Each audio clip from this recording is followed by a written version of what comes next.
एक तूफानी रात, एक भजन और एक सर्जन की दिल दहला देने वाली कहानी जिसने मंदिर की घंटियों से लेकर अस्पताल के गलियारों तक अनगिनत जिंदगियां रोशन की। क्या है वो रहस्यमयी आवाज जो मुश्किल घड़ियों में उम्मीद की किरण बनकर उभरी? कैसे एक भजन ने न सिर्फ एक जान बचाई बल्कि एक पूरी दुनिया को आस्था और इंसानियत का संदेश दिया? क्लिक करें और इस जोश से भरी, दिल को छू लेने वाली कहानी में खो जाएं, जहां संगीत, भक्ति और जज्बा एक साथ गूंजते हैं। अगर ये कहानी आपका दिल जीत ले तो और ऐसी प्रेरक कहानियों के लिए स्टोरी बाय सुदीप को जरूर देखें। सुनिए, क्योंकि ये आवाज कभी नहीं रुकती। रात के करीब 2 बजे थे। शहर का सबसे बड़ा और मशहूर अस्पताल। बाहर आसमान में काले बादल, बिजली की चमक और हर कुछ सेकंड में गड़गड़ाहट। बारिश की बूंदें शीशे पर टकराकर ऐसे सरसराहट कर रही थी जैसे खुद आसमान भी किसी डर से कांप रहा हो। अस्पताल के गलियारे में उस वक्त सन्नाटा था। बस इमरजेंसी वार्ड की ओर से आती मशीनों की बीप बीप सुनाई दे रही थी। ऑपरेशन थिएटर के बाहर एक मां अपने आंचल में भगवान की छोटी सी तस्वीर दबाए बैठी थी। होंठ लगातार हिल रहे थे। हे राम, मेरे बच्चे को बचा लो। उसके बगल में पिता थे, जिनके हाथ जोड़े हुए थे पर आंखें लाल और सूजी हुई थी। अंदर ऑपरेशन थिएटर में तेज रोशनी के नीचे एक नन्हा सा शरीर पड़ा था। 10 साल का आर्यन। उसकी सांसें कमजोर थी और मशीनें हर पल अलार्म दे रही थी। डॉ आरव, जो शहर के सबसे कुशल और शांत डॉक्टर माने जाते थे, इस समय अपने जीवन की सबसे कठिन सर्जरी कर रहे थे। आरव का चेहरा हेलमेट मास्क के पीछे छिपा था, लेकिन आंखों से तनाव साफ दिख रहा था। उनके हाथ तेजी से काम कर रहे थे, पर दिमाग में एक ही बात गूंज रही थी, समय कम है, बहुत कम। बाहर का तूफान मानो अंदर के माहौल को भी हिला रहा था। खिड़की के शीशे पर बारिश की बूंदें ऐसे बह रही थी जैसे हर एक बूंद एक सवाल कर रही हो, क्या बच्चा बच पाएगा? और तभी धप, अचानक पूरी लाइट झपकी और बुझ गई। मशीनें एक एक करके बंद होने लगी। स्क्रीन काली हो गई। सिर्फ आपातकालीन बैटरी की हल्की लाल बत्तियां टिमटिमा रही थी। जनरेटर चालू करो, जल्दी। आरव की आवाज तेज लेकिन संयमित थी। एक नर्स बाहर दौड़ी, लेकिन अगले ही सेकंड खबर लाई, सर, जनरेटर भी फेल हो गया है। थोड़ी देर के लिए ऑपरेशन थिएटर में ऐसा सन्नाटा छा गया जैसे समय रुक गया हो। आरव ने अपने दस्ताने पहने हाथों को एक पल के लिए रोका। उनकी नजर आर्यन के नन्हे चेहरे पर पड़ी, वो चेहरा जिसमें अभी भी बचपन की मासूमियत थी, लेकिन मौत के साए ने उसे ढक लिया था। बाहर गलियारे में मां का रोना तेज हो गया। हे भगवान, मेरे बेटे को बचा लो। पिता के हाथ कांप रहे थे। आरव ने गहरी सांस ली। सिर्फ टॉर्च की एक छोटी किरण ऑपरेशन टेबल पर पड़ रही थी। उनके सामने अब 2 रास्ते थे, या तो इस अंधेरे में रिस्क लेकर सर्जरी जारी रखें या हार मानकर मरीज को खो दें। लेकिन हार आरव के शब्दकोश में नहीं थी। उन्होंने टॉर्च पकड़ने का इशारा नर्स को किया और फिर से उपकरण उठाए। उसी वक्त हल्की सी हवा चली और खिड़की के पार से एक धीमी मधुर आवाज आई, राम नाम अमृत है। आरव का दिल एक पल को थमसा गया। ये आवाज, ये सुर, ये शब्द कितने परिचित थे। एक पल के लिए उन्हें अपने बचपन का कमरा याद आ गया। मां बिस्तर के पास बैठी है, माथे पर हाथ फेर रही है और धीरे धीरे वही भजन गा रही है। वो वक्त जब वो खुद तेज बुखार में कांप रहे थे और मां ने कहा था, बेटा, जब तक भगवान का नाम कानों में रहेगा, डर पास नहीं आएगा। आरव की आंखों में नमी आ गई। दिल में अजीब सी हिम्मत भर गई। उन्हें लगा जैसे कोई अदृश्य हाथ उनके कंधे पर रखकर कह रहा हो, मैं यही हूं, डरो मत। और वहीं उसी पल उन्होंने तय कर लिया, अंधेरा हो, तूफान हो या मौत का साया, आर्यन को वो बचाकर ही रहेंगे। आरव ने नर्स को इशारा किया, टॉर्च स्थिर रखो, यहां, ठीक यहां। टॉर्च की पतली सी किरण ऑपरेशन टेबल पर पड़ रही थी। बाहर बिजली चमकने पर एक पल के लिए कमरा उजाला हो जाता, फिर दोबारा अंधेरे में डूब जाता। लेकिन आरव के कानों में अब मशीनों की बीप नहीं, बल्कि उस भजन की लय थी। राम नाम अमृत है। उनके हाथ तेजी से लेकिन नपेतुले अंदाज में चल रहे थे। सर्जरी के दौरान हर एक सेकंड कीमती था। आर्यन का छोटा सा शरीर हर सांस के साथ कांप रहा था, मानो जिंदगी और मौत की रस्साक्षी चल रही हो।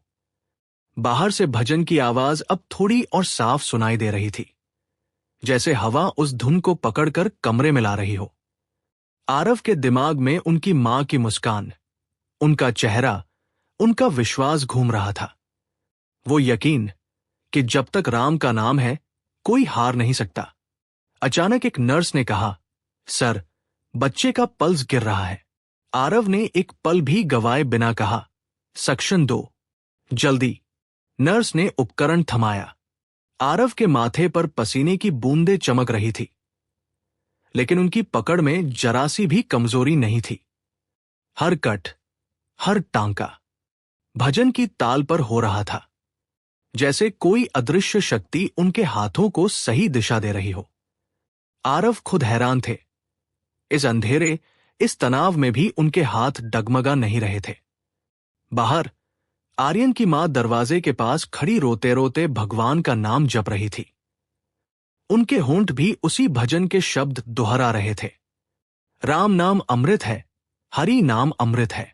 अचानक एक हल्की सी बीप की आवाज आई। सभी की नजरें मॉनिटर पर गई। मशीन फिर से चालू हो गई थी। शायद बैकअप सिस्टम ने काम करना शुरू कर दिया था। आरव के चेहरे पर हल्की सी मुस्कान आई, लेकिन उन्होंने अपना ध्यान एक सेकंड के लिए भी नहीं हटाया। वो जानते थे, ये बस शुरुआत है, अभी सर्जरी खत्म नहीं हुई है। भजन अब कमरे में गूंज रहा था, जैसे हर दीवार से टकराकर लौट रहा हो। आरव के दिल की धड़कन और उस भजन की लय एक हो गई थी। उन्होंने एक गहरी सांस ली और कहा, टीम, हम इसे बचा लेंगे। नर्स और असिस्टेंट्स ने भी उनकी आंखों में वही आत्मविश्वास देखा जो अभी कुछ मिनट पहले गायब था। अब सभी के हाथ तेजी से चल रहे थे, जैसे पूरा ऑपरेशन थिएटर एक ही धड़कन पर चल रहा हो। और तभी मॉनिटर पर लाइन स्थिर होने लगी, दिल की धड़कन सामान्य होने लगी। आर्यन का सीना धीरे धीरे ऊपर नीचे होने लगा। आरव ने आखिरी टांका लगाया, उपकरण नीचे रखा और मांस के अंदर से एक लंबी राहत की सांस ली। उनकी आंखों में नमी थी। ये सिर्फ एक ऑपरेशन की जीत नहीं थी, ये विश्वास की जीत थी। ऑपरेशन खत्म होते ही ऑपरेशन थिएटर का दरवाजा खुला। बाहर खड़ी आर्यन की मां का दिल धड़क उठा। डॉ आरव बाहर आए, मास्क हटाया और हल्की मुस्कान के साथ बोले, आपका बेटा सुरक्षित है। एक पल के लिए मां को विश्वास ही नहीं हुआ। वो दौड़कर आरव के पैरों में गिर पड़ी। भगवान आपको खुश रखे, डॉक्टर साहब, आपने चमत्कार कर दिया। आरव ने उन्हें उठाया और धीमे से कहा, यह चमत्कार मैंने नहीं किया, ये उस भजन ने किया जो कल रात खिड़की से आ रहा था। मां की आंखों में हैरानी थी। भजन? आरव ने सिर हिलाया। हाँ, उसी ने मुझे हिम्मत दी जब सब अंधेरा था। सुबह होते ही आरव अस्पताल से निकल पड़े। बारिश थम चुकी थी। आसमान में हल्के बादल थे और सूरज की किरणें हर कोने में सुनहरी रोशनी फैला रही थी। वो उसी आवाज की तलाश में थे जिसने रात को उनके दिल में विश्वास जगाया था। थोड़ी दूर चलने पर गली के अंत में एक पुराना सा मंदिर दिखाई दिया। सीढ़ियों पर फूल बिखरे थे और अंदर से वही सुर गूंज रहे थे, राम नाम अमृत है। आरव के कदम खुद ब खुद तेज हो गए। मंदिर के भीतर प्रवेश करते ही उन्होंने देखा, एक सफेद दाढ़ी वाले बुजुर्ग साधु आंखें बंद मृदंग पर ताल देते हुए भजन गा रहे थे।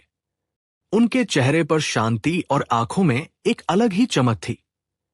आरव कुछ देर तक चुपचाप खड़े सुनते रहे। हर शब्द, हर सुर उनके दिल में उतर रहा था। भजन खत्म होते ही आरव उनके पास गए और बिना कुछ कहे उनके चरणों में सिर झुका दिया। साधु ने आश्चर्य से पूछा, बेटा, तुम कौन हो? आरव की आवाज भर्रा गई, मैं वही हूं जिसकी जिंदगी आपने कल रात बचाई, लेकिन मरीज नहीं, मैं खुद। साधु मुस्कुराए, समझा नहीं। आरव ने पूरी घटना सुनाई, कैसे बिजली चली गई, मशीनें बंद हो गई और वो हार मानने के कगार पर थे। लेकिन उसी समय उनकी आवाज खिड़की से होकर आई और उन्हें हिम्मत मिली। साधु ने धीरे से उनका हाथ पकड़ा और बोले, बेटा, भजन सिर्फ भगवान के लिए नहीं होता, ये इंसान के दिल में छुपी हिम्मत को जगाने के लिए भी होता है। भगवान हर बार सामने नहीं आते, लेकिन उनका संदेश किसी न किसी रूप में पहुंच जाता है। आरव की आंखों से आंसू बह निकले। उन्होंने महसूस किया कि कल रात ऑपरेशन थिएटर में सिर्फ एक डॉक्टर नहीं था, बल्कि उनके साथ एक अदृश्य शक्ति भी थी। उस दिन के बाद आरव ने एक नई आदत डाली। हर बड़ी सर्जरी से पहले वो उसी मंदिर में आकर कुछ मिनट बैठते, वही भजन सुनते और फिर पूरे विश्वास के साथ ऑपरेशन करते। आर्यन अब पूरी तरह स्वस्थ था।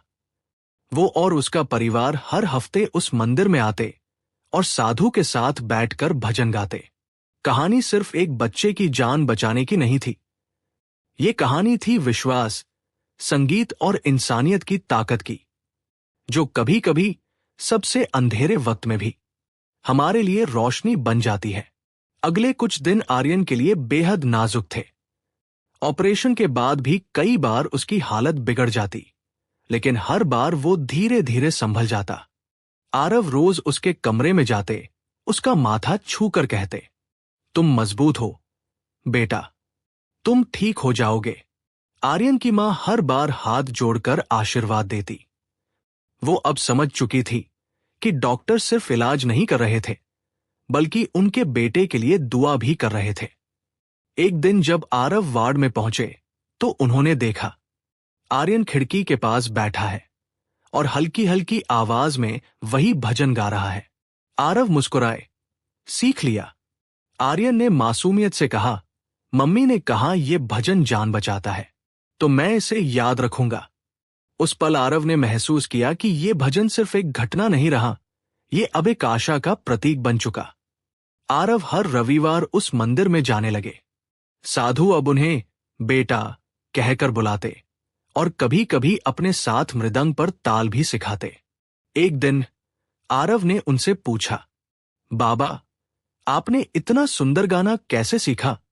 साधु ने गहरी सांस ली और बोले, बेटा, मैं कभी एक बड़ा गायक था। शोहरत, पैसा, सब था, लेकिन अहंकार ने सब छीन लिया।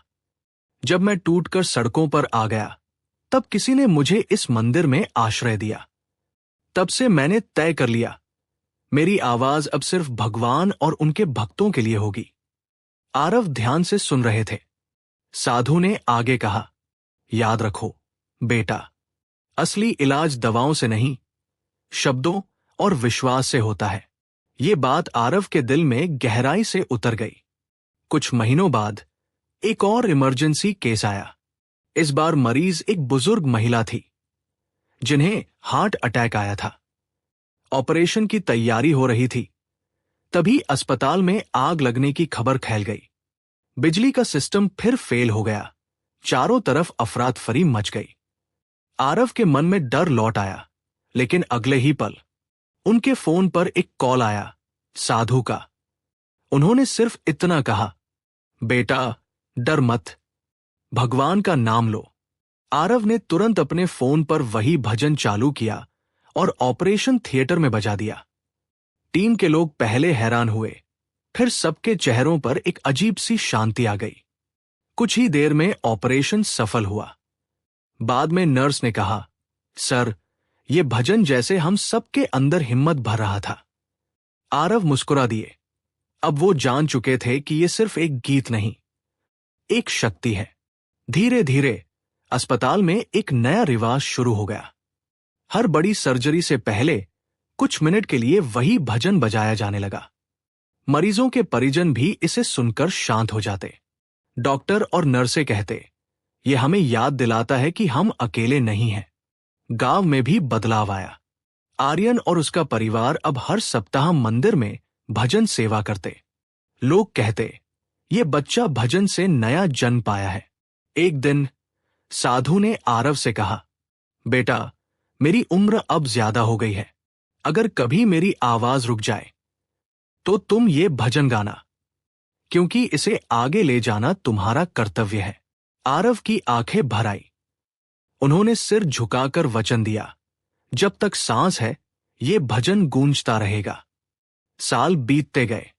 आरव का नाम अब सिर्फ एक कुशल सर्जन के रूप में नहीं, बल्कि भजन वाले डॉक्टर के रूप में भी जाना जाने लगा। उनकी एक ही पहचान थी, ऑपरेशन से पहले मंदिर जाना और वही भजन सुनना।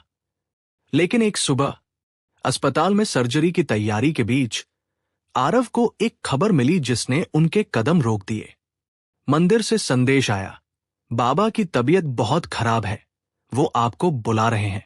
आरव बिना समय गवाए मंदिर की ओर दौड़े।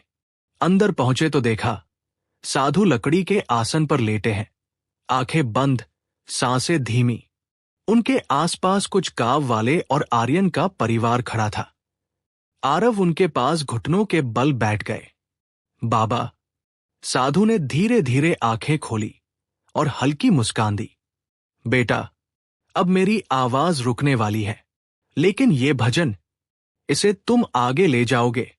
आरव की आंखों से आंसू बह निकले। बाबा, आपकी जगह कोई नहीं ले सकता। साधु ने उनका हाथ पकड़ा। आवाज इंसान की नहीं होती बेटा, ये भगवान की होती है। हम सिर्फ उसे दुनिया तक पहुंचाते हैं। इतना कहकर उन्होंने इशारा किया, गाओ। आरव ने कांपते हो ठों से सुर छेड़ा, राम नाम अमृत है। धीरे धीरे मंदिर में मौजूद सभी लोग उस भजन में शामिल हो गए। साधु ने आखिरी बार आंखें बंद की, होठों पर मुस्कान थी, और वो भजन सुनते सुनते चुपचाप चले गए। कुछ महीनों बाद मंदिर में एक बड़ा आयोजन हुआ। हजारों लोग जुटे थे और मंच पर मृदंग के साथ आरव बैठे थे। उन्होंने वही भजन शुरू किया जो अब उनकी पहचान बन चुका था। उनकी आवाज में अब सिर्फ संगीत नहीं, बल्कि बाबा का आशीर्वाद, अस्पताल के अनगिनत मरीजों की दुआएं, और वो रात की याद थी जब एक भजन ने एक जान बचाई थी। भीड़ में बैठे आर्यन ने अपनी मां से कहा, मम्मी, देखो, अब ये आवाज कभी नहीं रुकेगी। और सचमुच उस दिन से, चाहे अस्पताल हो, मंदिर हो या किसी का घर, जब भी कोई मुश्किल घड़ी आती, लोग कहते, राम नाम अमृत है।